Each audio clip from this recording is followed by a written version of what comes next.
polar shift might be survivable for Australians, depending on where in Australia they live.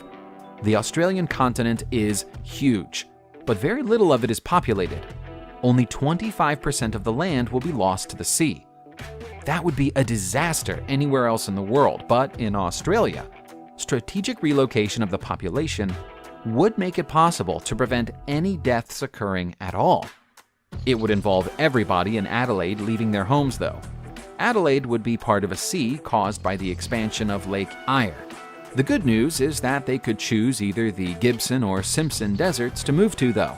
The deserts would become perfect farmland just like Antarctica.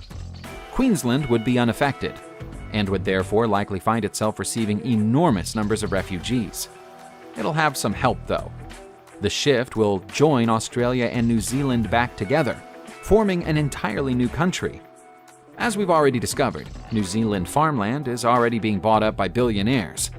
This new union of Australia and New Zealand would likely become a new global superpower.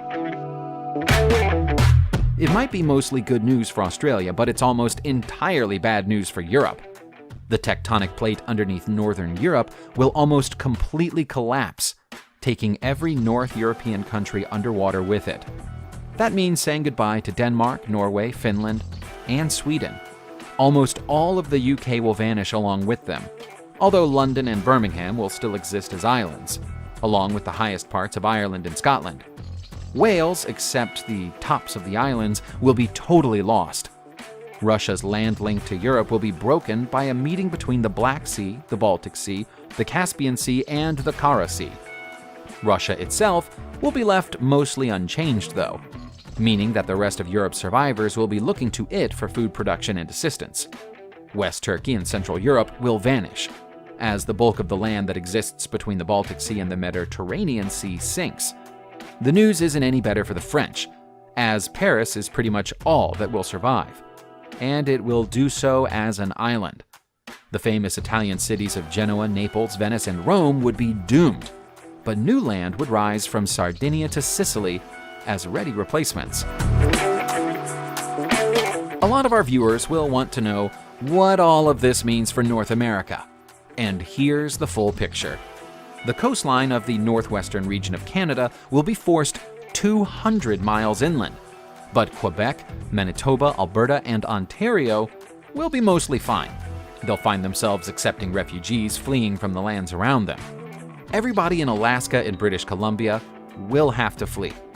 The North American plate, however, will be badly buckled. California land will collapse and leave approximately 150 islands poking out of the water. Vast swaths of the west coast will disappear, and the St. Lawrence Seaway will connect to the Great Lakes and cause enormous flooding issues. That means the end of every coastal area between Florida and Maine. The western halves of both states would survive, but suffer from huge resource problems.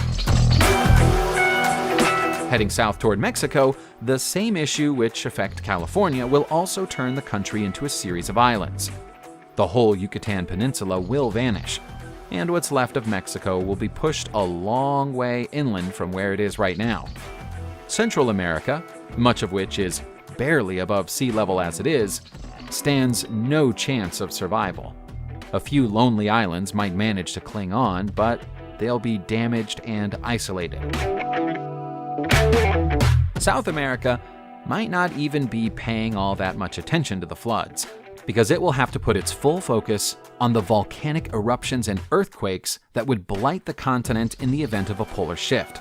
When they settle down, there will be no sign of Colombia, Venezuela, or Brazil. Incredibly, the whole huge Brazilian nation will be occupied by sea. The Amazon basin will essentially become the Amazonian Sea and expand far enough to sink Bolivia and Peru. The question of the hotly contested Falkland Islands will cease to be an issue. They'll no longer exist. The country best positioned to survive the advancing seas will be Chile, which might find itself the new home of everybody on the continent.